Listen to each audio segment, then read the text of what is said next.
예, 저희들이 지난 시간에 이제 드디어 그 3년 반의 기근이 끝났다고 엘리야가 아합에게 알리는 사건으로 이제 이야기가 끝났습니다.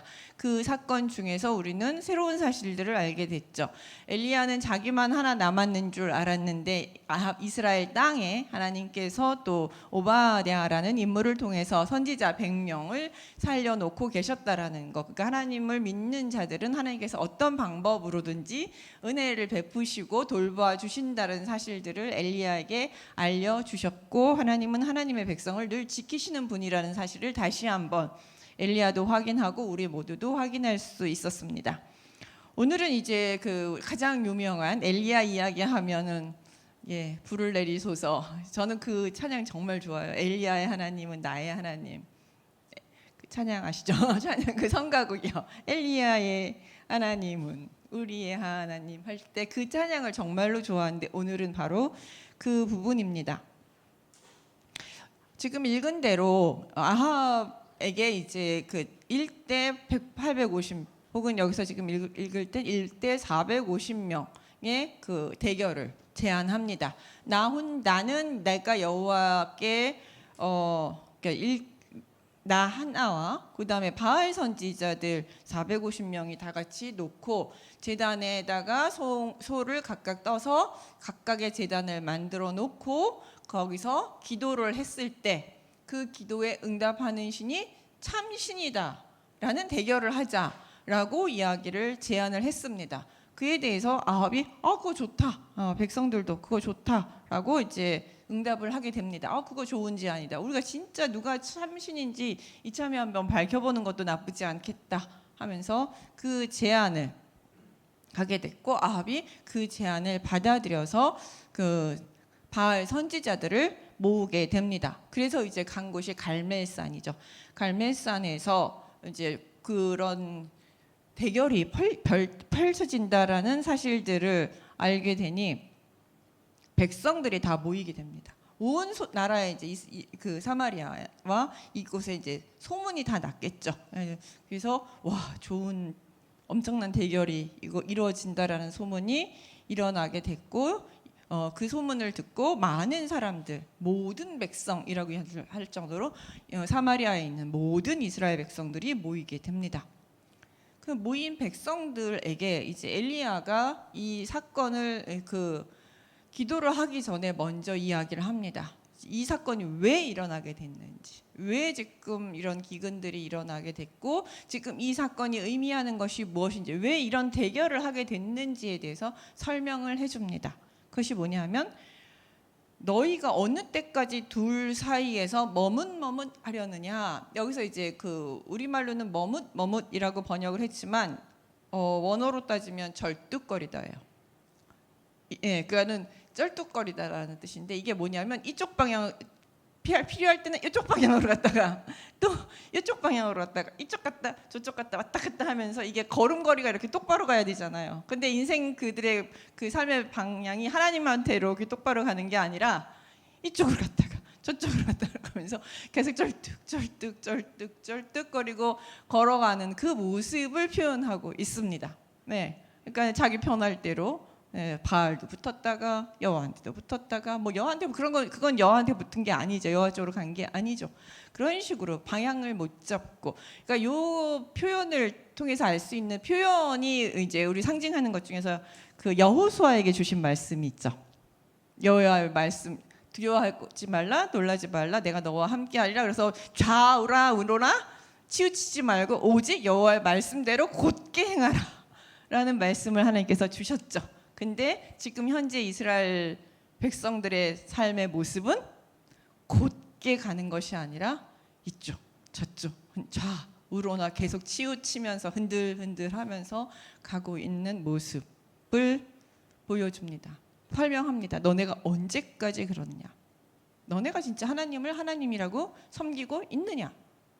왜 그렇게 살느냐라는 이유는 뭐냐면 하나님을 참 신이라고, 하나님만이 살아계신 하나님이라고 너가 믿지 않기 때문에 그렇다는 것이죠. 그러니까 이쪽에도 기웃거리고 저쪽에도 기웃거리고 이게 아닌가 저게 아닌가, 이쪽이 좀 더 좋아 보이니까 이쪽으로 갔다가 우리가 뭐 세상 권력도 쫓고 돈도 쫓고 하다가 또 하나님도 한번 쫓아보다가 이렇게 왔다 갔다 하고 있는 우리의 모습을 사실은 절뚝거린다라는 표현으로 하고 있습니다. 그래서 만약 여호와가 만약 하나님이시면 그를 따르고 그러면서 지금 너네들 이 선택하라. 이게 언제까지 이러고 살 거냐? 선택하라. 만약 하나님이 진짜 하나님이면 하나님만 섬기고 진짜 너네가 보기에 바알만이 신이면 바알을 따르라. 언제까지 그렇게 왔다 갔다 하면서 살겠느냐라고 하면서 지금 이것이 무엇이라는 것? 하나님 누가 진짜 신인지를 가르는 대결이니 너네들 잘 보고 잘 선택하라. 이것도 하나님께서 그러니까 이 기회를 하나님께서 왜 주셨어요? 백성들에게 생각하라고. 그냥 되는 대로 살지 말고 지금 너네들의 삶이 어떤지 생각해 보라고. 누구가 진짜 신인지 정말로 한번 보면서 깨달으라고 하나님께서 백성들에게 주신 기회입니다. 그런데 백성들이 뭐요? 다 대답하지 아니하였더라. 왜 대답을 하지 않았을까요? 뭐 유구무원일 수도 있고 그 다음에 아직 잘 모를 수도 있고 내가 진짜 하나님만이 신이시라는 생각이 안 들 수도 있고 쩔뚝거리면서 살았던 것이 사실일 수도 있고 그러니까 그래 한번 보고 결정하자 뭐 이런 식의 태도일 수도 있고 대답하지 않습니다. 아무도. 그러니까 엘리야가 백성에게 이르다 여호와 선지자는 나만 홀로 남았으나 바알의 선지자는 450명이라. 그러면서 이제 어떻게 그 대결을 펼칠지 송아지 둘을 잡아다가 우리에게 가져와서 그 송아지 한 마리씩을 각각 제단에다 놓고 그 불을 붙이지 아니하고 신께 기도해서 그 신이 불로 응답하시면 그 신이 진짜 하나님이다 라고 우리가 그렇게 대결 방식을 정하겠다라고 하니까 백성들이 그제서야 그 방식은 좋다라고 대답합니다. 그러니까 본인들의 생각을 물을 때 너네들의 삶이 어떠냐라고 물을 때는 대답을 안 해요. 모른 척해요. 그러다가 대결 방식을 얘기하니까 그거 참 좋네, 그거 좋다 뭐 이런 식으로 뭐 자기네들이 무슨 심판관도 아니고 지금 되게 건방진 모습을 보여주면 그건 좋습니다 뭐 이런 식으로 얘기를 하는 거죠. 그러면서 그렇게 얘기를 합니다. 그러니까 엘리야가 바알 선지자들에게 이르되 너희는 많으니 먼저 해라. 그래서 먼저 바알 선지자들에게 먼저 하라고 얘기합니다. 송아지 한 마리를 택하여 잡고 너희 신의 이름을 부르라. 그러나 불은 붙이지 말라. 기도로 불을 붙여라 라고 얘기하죠. 그들은 받은 송아지를 가져다가 잡고 아침부터 낮까지 바알의 이름을 불러 이르되 이제 바알이여 우리에게 응답하소서 하나 아무 소리도 없고 아무 응답하는 자도 없으므로 그들이 쌓은 제단 주위를 뛰놀더라. 처음에는 부르짖습니다. 바알이여 응답하소서라고 했는데 아무런 응답이 없었어요. 아무런 응답도 없고 소리도 없었어.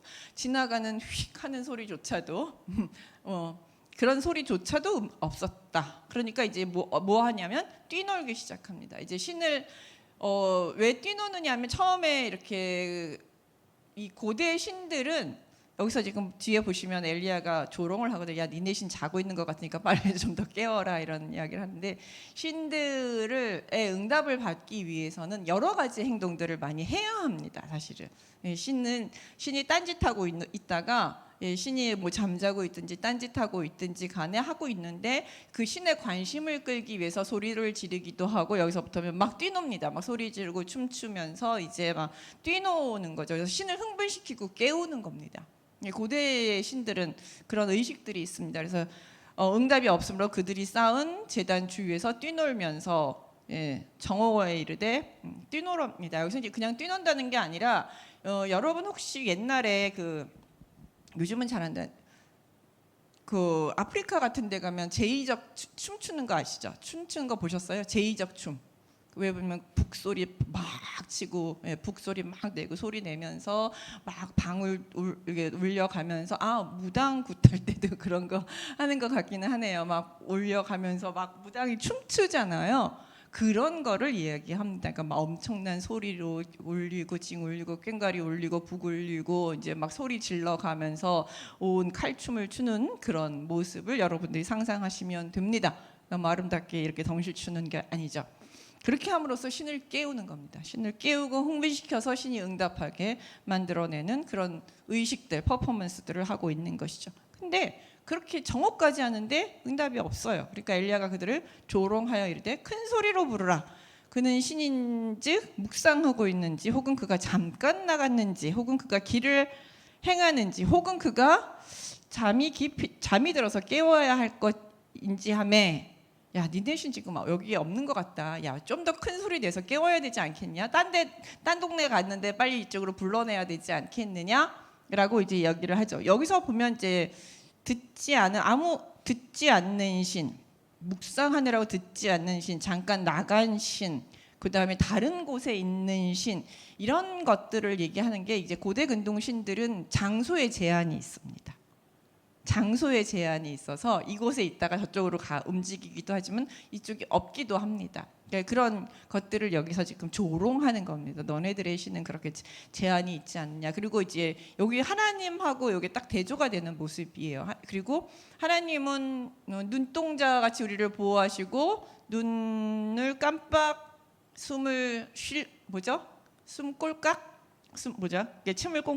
삼킬 사이도 우리를 지키지 않는 시간이 없다고 할 정도로 하나님은 우리를 보고 계시고 듣고 계시고 지켜주시는 분이라고 우리 시편에서 고백하고 있죠. 그게 이제 이스라엘의 하나님의 모습이고, 어디에도 계시고 모든 곳에 계시고 모든 시간에 계시고, 장소뿐만 아니라 모든 시간 속에 계시고, 이스라엘 백성들이 부르짖을 때에 언제나 응답하시는 하나님의 모습과는 대조되는 그런 그 바알신, 고대 근동의 신들의 한계를 이 조롱 속에서 이 엘리야는 이야기하고 있는 거죠. 그래, 너네들이 믿는 신이라는 것이 그런 존재야 라고 얘기합니다. 조롱하니까, 조롱이지만 진실입니다.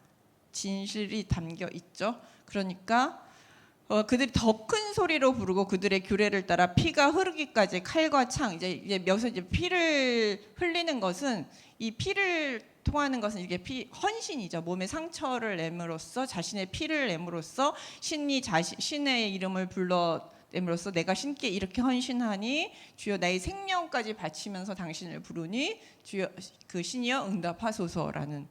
그래서 이제 그 제2행에는 그 몸에 이렇게 칼을 대고서 피를 흘리는 행위들이 많아요. 그래서 여러분 혹시 그 신명기에서 보시면 너네가 이제 상중에 몸에 이렇게 상처 내지 말라 그러죠. 피 흘리지 말라 그러죠. 그런 것들이 전부 다 이방 신을 섬기는 행위이기 때문에 그 몸에 상처 내서 피 흘리지 말라라는 금지 규정이 있는 것입니다. 그게 다 이방 제의 속에서 나오는 행위들이에요. 그러니까 더 극단적인 방법들을 사용해서 이제 피가 흐르기까지 칼과 창으로 그들의 몸을 막 그으면서 이제 신의 이름을 불러대는 것이죠. 이같이 하여 이제 이렇게 하는데도 불구하고 정오가 지났고 그들이 미친 듯이 떠들어 저녁 소재 드릴 때까지, 그러니까 아침부터 점심이 지나서 저녁이 될 때까지 하루 종일 한 8시간, 6시간 이상을 이렇게 이제 큰 구판을 벌였다고 보시면 됩니다. 어마어마한 소리와 춤과 소리 지름과 상처, 피 흘리는 상처까지 그런 구판을 벌였지만 아무 소리도 없고 응답하는 자나 돌아보는 자가 아무도 없더라. 아무런 반응이 없었습니다. 사실 이런 우리는 근데 이제 이걸 보니까 엘리야가 이제 그만하고 나의 차례다라고 하면서 이제 나서게 됩니다. 30절에 엘리야가 모든 백성을 향하여 이르되 내게로 가까이 오라. 백성이 다 그에게 가까이 가매. 그가 왜 가까이 오라고 얘기하냐면 여호와께 가까이 오라는 신호입니다. 여호와께 가까이 와서 여호와께서 어떤 분이신지 너희가 확실히 네 눈으로 확인해라 입니다. 가까이 와라. 백성들이 다 그에게 가까이 오니 그가 무너진 여호와의 제단을 수축하되, 아마 이 갈멜에 여호와의 제단이 있었던 것 같아요. 예전에 여호와를 섬기던 여호와의 제단이 있었는데 여호와의 제단이 다 무너져 있었던 것이죠.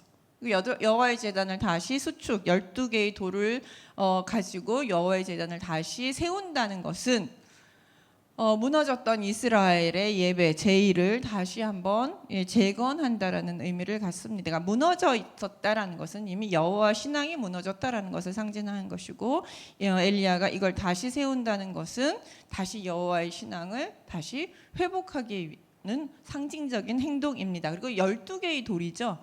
12개의 돌 하면 딱 뭐가 생각나요? 12지파 이스라엘.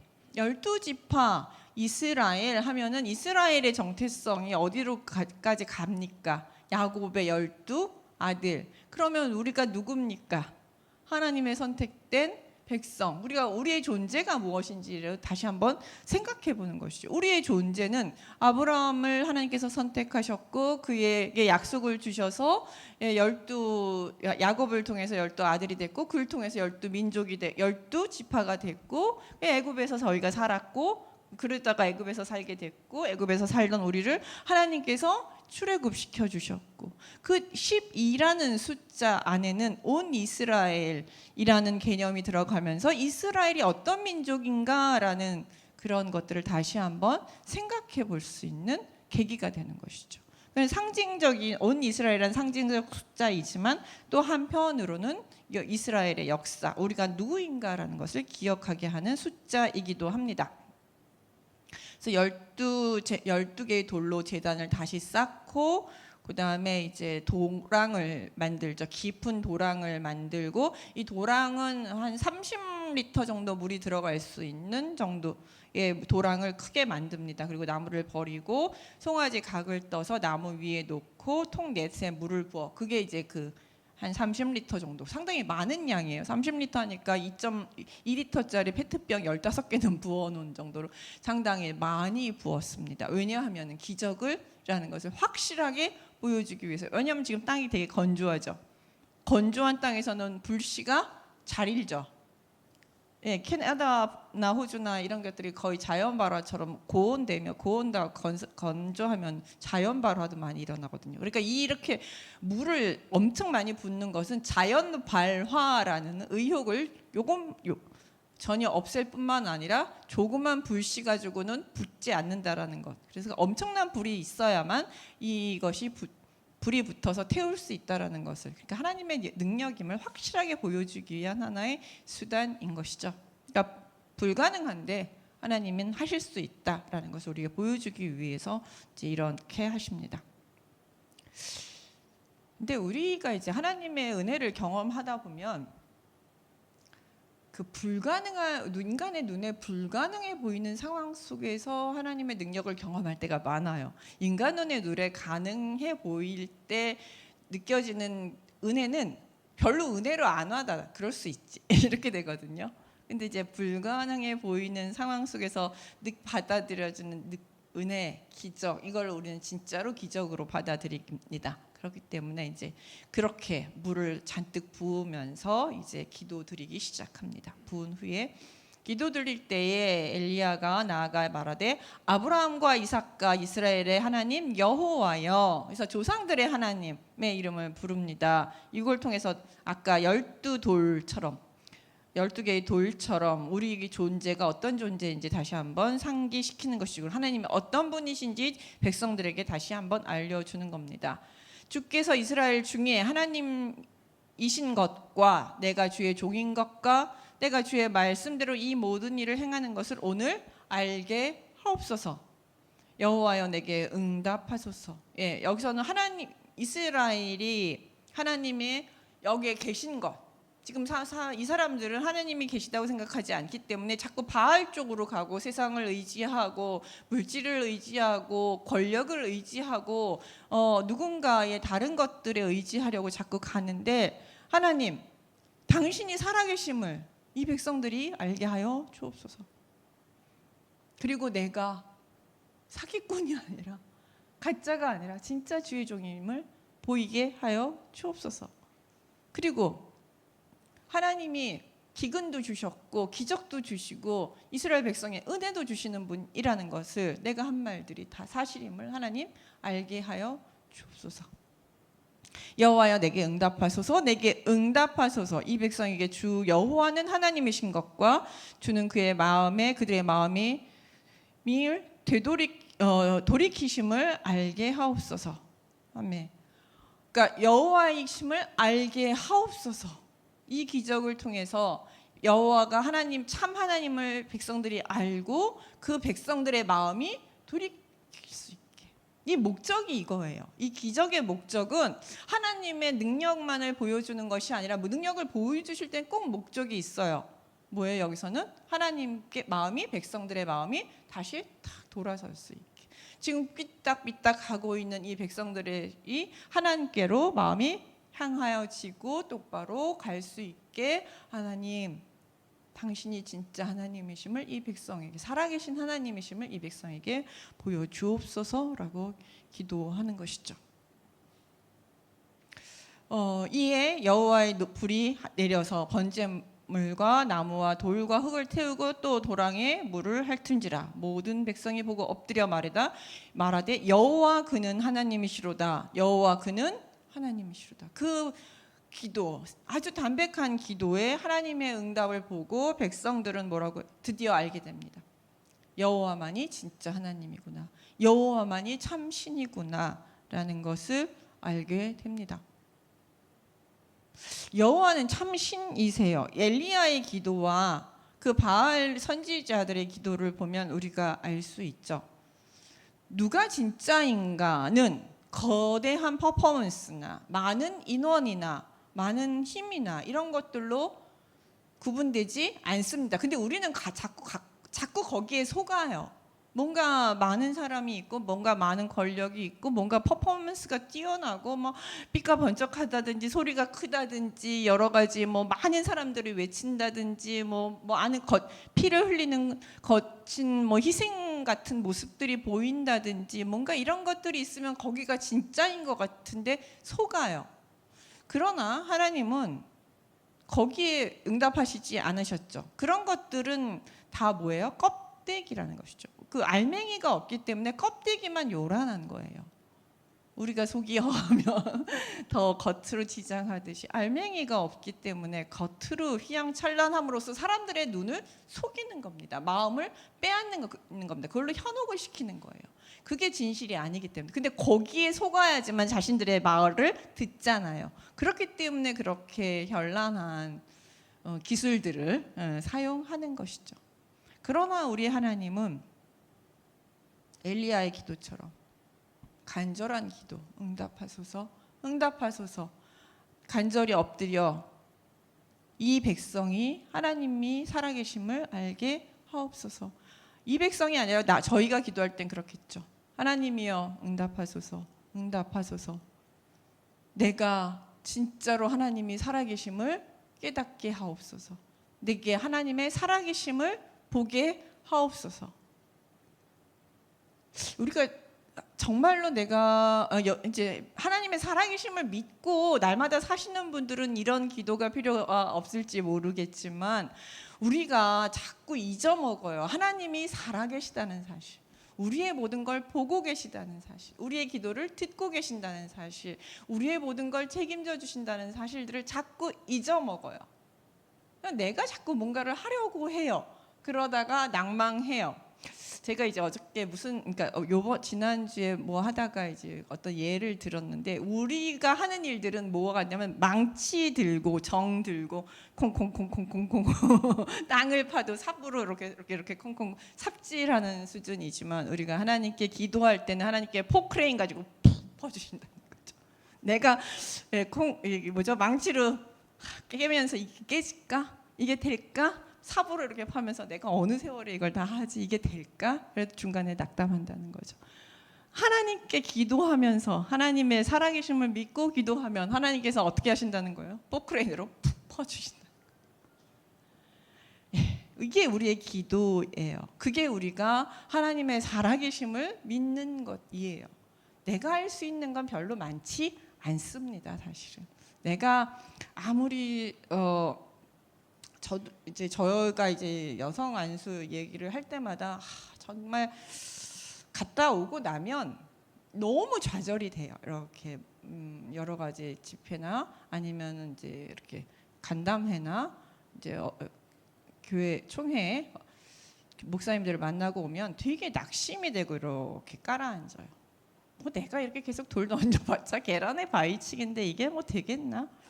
라는 생각으로 계속 그렇지만 나는 하고 있지 하면 나는 매일 하나씩 계란을 던지고 있지. 그렇지만 이게 되겠나 하는 낙심들이 정말 많이 됩니다.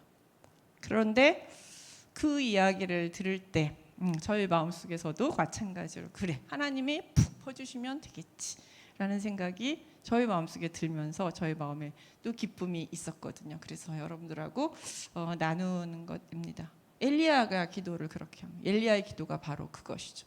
우리가 하는 게 아니라 하나님께서 해주신 담백하게 하나님이 살아계심을 믿는다면 그걸 의지하고 하나님 응답하여 주십시오. 도와주십시오. 하나님께서 하시는 것입니다. 내가 하는 것이 아닙니다. 그냥 간절히 엎드려 은혜를 구할 때 하나님께서 역사하십니다. 불을 내려 주십니다. 하나님께서 그 일들을 되게 하십니다. 그러니 안 된다고 너무 속상해하지 마시고 너무 많이 힘들어하지 마시고 그 문제를 가지고 하나님 앞으로 계속 나아가고 매달리고 엎드리며 하나님이 되게 하실 거라는 것, 하나님께서 하실 것이라는 것을 믿고 엎드렸으면 좋겠습니다. 그게 바로 하나님이 그러면 그걸 통해서 불을 내려 주시거든요. 그걸 백성들이 봤습니다. 하나님의 살아계심을 보여주셨습니다. 그러니까 모든 백성들이 보고 엎드려 말하되 여호와 그는 하나님이시로다. 여호와 그는 하나님이시로다. 아 진짜 하나님이 진짜 신이구나 라는 것을 깨닫게 된 것이죠. 이것 때문에 하나님께서 그 기적을 베풀어 주신 것이죠. 그리고 엘리야가 그들에게 이르되 바알의 선지자를 잡아 그들 중 하나도 도망 못 가게 하라 백성들에게 명령합니다. 너네들을 여태까지 현혹했던 그 바알의 선지자들을 다 잡으라. 도망가지 못하게 하라. 왜냐하면 그들이 너희들을 현혹시킨 원흉 중에 하나이잖아요. 그들을 바알로 인도하고 바알만이 진짜 신이라고 현혹했던 그들을 너네 손으로 잡아 너네들이 그 시간에 제거를 하는 것이죠. 하고 잡은지라 엘리야가 그들을 기손 시대로 데려가 거기서 죽이니라. 이스라엘 백성들을 현혹시켰던 그 수단 중에 하나가 되는 바알 선지자들은 그 자리에서 죽습니다. 만약에 엘리야가 졌으면 엘리야가 죽었을 거예요. 죽임을 당했을 겁니다. 하지만 하나님은 그렇게 안 하셨죠. 그리고 나서 다시 여기서 이제 사건이 끝나는 게 아니라 이제 비가 내리게 하십니다. 하나님께서 엘리야가 아합에게 이르되 올라가서 먹고 놀라운 기적을 보여주신 다음에 다시 한번 하나님께서 비를 멈추셨던 하나님이 이제 비를 주시면서 이스라엘 땅에 은혜를 주실 것을 보여주시는 것이죠. 그래서 엘리야가 아합에게 이르되 올라가서 먹고 마시소서 큰 빗소리가 있나이다. 곧 비가 올 것입니다. 큰 빗소리가 있습니다. 비가 올 것입니다. 그러니까 아합이 먹고 마시러 올라가니라 엘리야가 갈멜 산 꼭대기로 올라가서 땅에 꿇어 엎드려 그의 얼굴을 무릎 사이에 넣고 기도하면서 이제 하나님께서 비를 주신다고 약속하셨으니 엘리야는 또 기도합니다. 하나님 비를 허락하여 주옵소서. 비를 주시옵소서. 또 간절히 기도하죠. 사환에게 이르되 얼마만큼 바다 쪽으로 올라가 보라. 그가 보고 말하되 아무것도 없나이다. 이르되 7번까지 다시 가라. 7번 이르러 그가 말하되 바다에서 사람 손바닥만한 작은 구름이 일어나이다. 이르되 올라가 아합에게 말하기를 비에 막히지 않도록 마차를 갖추고 내려가소서 하라 하니 엘리야가 하나님께 간절히 기도했을 때 뭐 보이냐 그랬더니 아무것도 안 보여요 라고 얘기합니다. 그러나 엘리야는 하나님 비를 주실 걸 알았어요. 확신했어요. 응답을 들었거든요. 그러니까 네 눈에 지금 안 보이는 거지만 비는 오고 있는 거죠. 그러니까 그걸 믿었기에 7걸음 더 가서 한번 봐봐라. 비가 지금 오고 있는 중이다. 비구름이 오고 있는 중이다. 눈에 보이지 않을 때도 있어요. 은혜는 오고 있는데 눈에 안 보일 때가 있어요. 그래서 조금 더 기다려야 될 때가 있고 조금 더 하나님 앞에 나아가야 될 때가 있고 조금 더 힘을 내야 될 때가 있어요. 그러니까 7걸음 정도 더 가봐야 될 때가 있습니다. 가봐야 되고 기다려야 돼요. 왜냐하면 하나님이 은혜 주시는 시간은 하나님의 마음이지 내 마음이 아니거든요. 좀 기다려야 될 때가 있는데 가서 손바닥만한 비구름이 옵니다. 라고 하니 야 이제 그 손바닥만한 비구름이 엄청나게 내릴 걸. 그러니까 이 마차가 구르지 못할 정도로 마차 병거는 바퀴는 비하고 상극이거든요. 특히 이제 비가 많이 오는 이런 사막지대에서 비가 확 오게 되면 마차는 못 구르거든요. 그러니까 그 마차가 막히지 않도록 빨리 가라. 출발하소서라고 알리라고 얘기를 합니다. 그리고 나서 조금 후에 구름과 바람이 일어나서 하늘이 깜깜하며 큰 비가 정말 내리게 됩니다. 그러니까 정말로 하나님이 엘리야에게 말씀하셨던 대로 엘리야가 말하기 전까지는 하나님 말씀하시기 전까지 비가 멈췄다가 드디어 3년 반 만에 엘리야를 통해서 하나님께서 말씀하신 대로 이스라엘 땅에 비를 내리셨습니다. 하나님의 백성들 이걸 통해서 이제 백성들에게 정확하게 보여주는 것이죠. 이중으로 보여주고 있습니다. 불을 통해서 하나님의 살아계심을 보여주고 이 땅의 주인이 누구시고 정말 이 세상을 다스리는 분이 누구신지 이 땅에 은혜를 주시는 분이 누구신지 바알이 아니라 하나님이심을 비를 내리시는 분이 누구냐 바알이 아니라 하나님이심을 정확하게 보여주고 있습니다. 근데 그 뒤에 보시면 바로 재밌는 가장 의아하기도 하고 이게 뭐지 하는 부분이 하나 나오는데 뭐냐면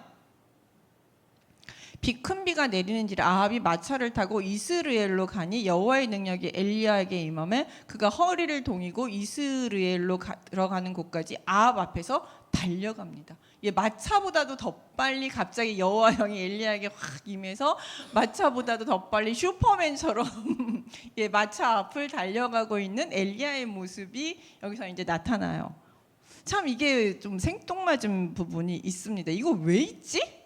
하나님은 이거를 왜 이런 퍼포먼스는 왜 보여주셨지? 이런 기적은 왜 보여주셨지? 왜 보여주셨을까요? 이거는 아합에게 보여주신 겁니다. 특별히 아합에게. 왜냐하면 이스라엘 땅으로 바알을 들여온 게 누구예요? 아합이죠. 그러면 이제 그 이스라엘 땅 안에서 전체적으로 바알을 다 없애야 될 열쇠를 쥐고 있는 사람이 누구예요? 아합이에요. 아무리 놀라운 기적을 보여줬어도 아합이 이것을 결단을 내리고 바알 신상을 부수고 바알 신상을 부수고 바알 제단을 부수고 바알 신전을 부수고 아세라를 시돈으로 쫓아내야만 이 땅이 다시 하나님께로 돌아올 수 있게 되는 거죠. 그 모든 결단을 누가 내려야 돼요? 아합이 내려야 돼요. 들여와 결자해지이기도 하지만 아합이 왕이기 때문에 그래요. 그가 모든 원인을 제공했기 때문에 그래요. 그래서 하나님께서는 아합 앞에 달려가는 이 엘리야의 모습을 보여줌으로써 하나님의 살아계심을 아합한테 한 번 더 보여주시는 것이죠. 한 번 더 보여주심으로써 내 말을 따라라. 나를 섬겨라. 네 땅에서 바알을 없애야 한다. 이세벨을 이 땅에서 내보내라. 이런 사인을 이 엘리야가 슈퍼맨처럼 뛰는 모습, 하나님의 영이 임해서 엘리야가 슈퍼맨처럼 뛰는 모습을 보면서 아합에게 경고하시는 것이죠. 내가 진정 하나님이고 내가 진짜 하나님이다. 나를 믿으면 나는 살아있는 하나님이다. 저 노인 엘리야도 저렇게 놀랍게 뛸 수 있는 능력을 줄 수 있는 진정한 신은 나다. 그러니까 네가 섬기고 있는 가짜 신은 네 손으로 다 제거해야 된다라고 아합에게 다시 한번 강력하게 경고를 하시고 계십니다. 이거는 아합에게 다시 한번 선택권을 주신 거예요. 마지막 선택권을 주셨어요. 왜냐하면 하나님은 누군가를 심판하기를 원하시지 않죠. 하나님은 백성들이 돌아오기를 원하시고 회개하기를 원하세요. 심판하기를 원하시는 하나님은 아니세요. 그렇기 때문에 이런 갈멜산 대결을 통해서 백성들이 마음이 돌이킬 수 있게 하신 것이죠. 그러나 하나님은 아셨어요. 이걸 보고 돌이킬 수 있어요. 그 순간에는 돌이킬 수 있고, 돌이킨다고 하지만 내가 집에 갔어요. 나의 삶이 똑같아요. 여전히 바알 신전들은 무수하게 있고, 여전히 바알 종교들은 퍼져 있고, 그렇게 사는 것이 이미 익숙한 삶 속으로 다시 들어갔을 때 그들의 삶은 하나님을 섬기는 삶이 아니라 이전에 바알을 섬기는 삶으로 되돌아가기가 너무 쉬운 거죠. 그리고 거기서 맛본 달콤함도 많고 이권도 많잖아요. 이익도 많거든요. 그러니까 그걸 놓치기가 쉽지 않다라는 것이죠. 그러니까 아합이 그걸 다 없애줘야 돼요. 그렇기 때문에 아합에게 다시 한번 경고하시면서, 아합아, 봐라. 내가 진짜 하나님이니, 네가 섬기고 있는 바알, 네가 의지하는 시돈, 네가 그 부와 권력과 힘, 군사력을 얻기 위해서 의지했던 시돈과 관계를 끊고 하나님께 돌아와라 라고 아합에게는 특별히 한 번 더 보여주신 것입니다. 하나님의 능력을 받는다고 해서 변하지 않습니다. 왜냐하면 그때는 즐거운데 삶으로 돌아오면 다시 한번 다 버렸던 거 다 짊어지게 돼 있거든요. 내 삶에 녹아 들어가 있기 때문에 그렇거든요. 그래서 그걸 아시기 때문에 하나님께서 다시 한번 아합에게는 강력한 경고를 하시는 겁니다. 우리가 기적을 원합니다. 기적이 일어나면 참 좋습니다. 푹 퍼서 보는 것 좋습니다. 그걸 하기 위해서 하나님의 은혜 많은 기도도 해야 합니다. 그러나 그런 기적을 본 후에 우리가 우리의 삶이 이전과 동일하게 돌아가는 것을 하나님께서는 경계하라고 또한 말씀하고 계십니다. 사실 돌아가요. 아합이 하나님께 돌아가지 않습니다. 더 악한 일들을 많이 행해요. 그걸 아신 거죠. 우리의 그 악함을 아시지만 하나님께서는 그래도 아합에게 이스라엘을 사랑하셨고, 아합이 마음을 진정으로 돌이키기를 원하셨기에 이런 기회를 한 번 더 주시는 것이죠. 왜냐하면 그런 마음을 어떻게 아냐면, 나중에 아합이 포도밭 얻겠다고 해가지고 죽이잖아요. 그랬는데 그것 때문에 이제 경고를 받죠. 엘리야가 이제 너 죽을 것이다라고 경고를 하니까 갑자기 아합이 급 회개. 하나님 앞에 겸비해서 회개를 합니다. 죽을 거라니까 회개를 해요. 그랬더니 갑자기 하나님께서도 엘리야를 불러서, 엘리야야, 저기 내정 아합을 보지 못했느냐. 그가 겸비하면서 내게 회개했다 그러면서 하나님이 또 막 기뻐서 엘리야 앞에 자랑하는, 엘리야 엄청 속 터졌을 그 장면들을 우리는 뒤에 나오지만 어쨌든 생각을 합니다. 이게 바로 하나님의 마음이에요. 회개하기를 원하시는 하나님, 심판하기를 원치 않으시는 하나님. 그러나 심판하시는 하나님이십니다. 그러나 심판하기를 원하시지 않는 하나님이시기에 우리에게 돌아오라고 말씀하고 계시는 은혜의 하나님이시기도 합니다. 우리가 본 기적들, 우리 삶에 일어난 기적들, 은혜들 기억하시고, 오늘도 기억하시고, 또 새로운 은혜를 간구하시면서 하나님만 똑바로 바라보면서 내 삶에 지금 쩔뚝쩔뚝거리고 있는 게 뭔지, 나를 자꾸 이쪽 하나님에게서 다른 방향으로 끌어당기는 것은 뭔지 생각하시면서 하나님이 주신 기회를 나도 잡겠다. 하나님이 나한테 오늘 하루 더 은혜를 주시면서 기회를 주셨으니 내가 하나님 앞에 똑바로 나아가야겠다라고 결심하는 이 시간 됐으면 좋겠습니다. 기도하겠습니다.